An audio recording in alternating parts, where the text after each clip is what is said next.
मध्य प्रदेश में जैसे जैसे विधानसभा चुनाव नजदीक आ रहा है, पुराने भाजपाइयों के अंदर की राजनीतिक घुटन सामने आ रही है। और ये राजनीतिक घुटन किसी और के कारण नहीं, बल्कि उन शख्स और उनके समर्थकों के कारण है जिन्होंने मध्य प्रदेश में बनवाई थी भाजपा की सरकार। जब आप पूरी खबर जान लेंगे तो कहेंगे कि घुटन वाले भाई साहब तो जाते जाते सिंधिया और शिवराज की पोल खोल गए। नमस्कार, मैं हूं गिरिराज शर्मा और आप देख रहे हैं सरल टॉक। सभी से एक अपील है कि समाज को सब्सक्राइब कीजिए, साथ ही साथ सरल टॉक को ज्वाइन व थैंक्स बटन के द्वारा आर्थिक रूप से सहयोग कीजिए, जिससे हम और बेहतर स्वतंत्र पत्रकारिता कर सकें। आप समझ गए होंगे कि हम किसकी बात कर रहे हैं। हम बात कर रहे हैं ज्योतिरादित्य सिंधिया और उनके समर्थकों की। यही वो हैं जिन्होंने मध्य प्रदेश में कांग्रेस की सरकार गिरवाकर भाजपा की सरकार बनवाने में महत्वपूर्ण भूमिका निभाई थी। अब गंभीर आरोप लगा दिए भाजपा के विधायक वीरेंद्र रघुवंशी ने। ये कोलारस से विधायक हैं और अपने सभी पदों से इस्तीफा देते हुए साफ तौर पर कह रहे हैं कि मेरा मध्य प्रदेश त्राही त्राही हो रहा है। ज्योतिरादित्य सिंधिया यह कहकर के आए थे कि मैं वहां किसानों की सेवा नहीं कर पा रहा हूं, और जब से भाजपा में आए हैं तब से किसानों की बात ही नहीं कर पा रहे हैं। वो कह रहे हैं कि उनके जो समर्थक मंत्री हैं महेंद्र सिंह सिसोदिया और प्रद्युम्न सिंह तोमर उनके काम में रोड़ा अटकाते हैं, काम नहीं होने दे रहे हैं। काफी समय से घुटन महसूस कर रहे थे और इनको लेकर के मध्य प्रदेश के मुख्यमंत्री शिवराज सिंह चौहान जी से भी उन्होंने शिकायत की, लेकिन शिवराज सिंह चौहान जी भी कुछ नहीं कर सके, उनके लिए बैठा करके ढंग से बात नहीं कर पाई। और जब उन्हें लगा कि अब मेरी यहां पर कोई बात नहीं सुन रहा है तो उन्होंने पार्टी के सभी पदों से इस्तीफा दे दिया है। ये वीडियो सोशल मीडिया पर बड़ी ही तेजी के साथ वायरल हो रहा है कि बीजेपी के विधायक वीरेंद्र रघुवंशी ने पार्टी के सभी पदों से दिया इस्तीफा। जरा वीरेंद्र रघुवंशी जी को सुन लीजिए। लेकिन जब से जोड़ तोड़ की सरकार बनाई है, मेरा मध्य प्रदेश त्राही त्राही हो गया है। मैं और कोई आरोप नहीं लगाना चाहता, इतना ही कहना चाहता हूं कि भ्रष्टाचार के साथ साथ ऐसे अनेक ऐब इनके मंत्रियों में हैं जो प्रदेश को शर्मसार कर। आपने वीरेंद्र रघुवंशी जी को सुना।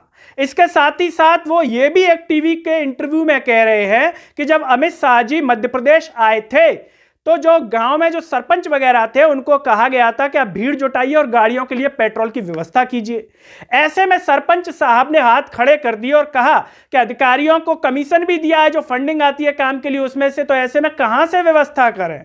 सोचिए, इस तरह के आरोप लगाए हैं। अगर यह बात पूरी तरह से सत्य है तो सोचिए मध्य प्रदेश में कितना भ्रष्टाचार है। जो कमीशन दिया जा रहा है, जो भ्रष्टाचार हो रहा है, कहां से वसूला जाएगा, किनको चूसा जाएगा। अगर किसी व्यापारी से ले रहे हैं तो व्यापारी किसी न किसी को चूसेगा। जहां से भी इसका अरेंजमेंट हो रहा है तो कहीं से तो इसकी भरपाई होगी। तो ये अपने आप में एक बड़ा सवाल है कि ज्योतिरादित्य सिंधिया को अब जनता की चिंता नहीं है, केवल अपने समर्थकों की चिंता है, अपने स्वार्थ की चिंता है। वो ना किसानों की बात कर रहे हैं, ना अतिथि शिक्षकों की बात कर रहे हैं, ना युवाओं की बात कर रहे हैं। और क्या पुराने भाजपाई वाकई में और भी घुटन महसूस कर रहे हैं जो कह नहीं पा रहे हैं। वीरेंद्र रघुवंशी जी ने तो बड़ी वीरता के साथ कह दिया। ऐसे में एक और सवाल आ रहा होगा कि वीरेंद्र रघुवंशी जी को अभी याद क्यों आई। जब 3 से 3.5 साल से सरकार बनी है तब वीरेंद्र रघुवंशी को मध्य प्रदेश त्राही त्राही नहीं दिख रहा था।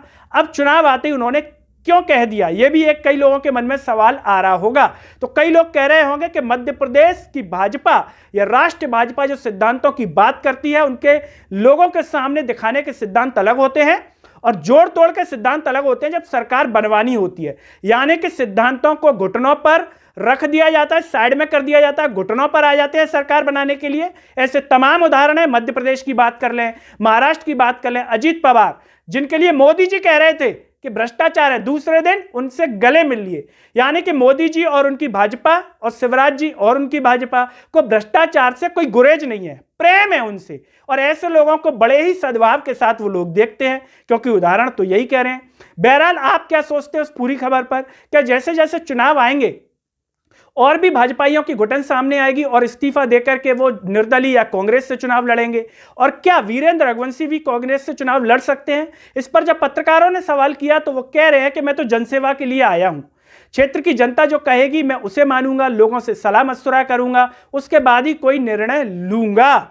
आप जो भी सोचते हो कमेंट बॉक्स में अपनी राय जरूर दीजिए। इस वीडियो को हर जगह शेयर कीजिए, साथ ही साथ सरल टॉक को सब्सक्राइब कीजिए और सरल टॉक को ज्वाइन व थैंक्स बटन के द्वारा आर्थिक रूप से सहयोग कीजिए, जिससे हम और बेहतर स्वतंत्र पत्रकारिता कर सकें। नमस्कार।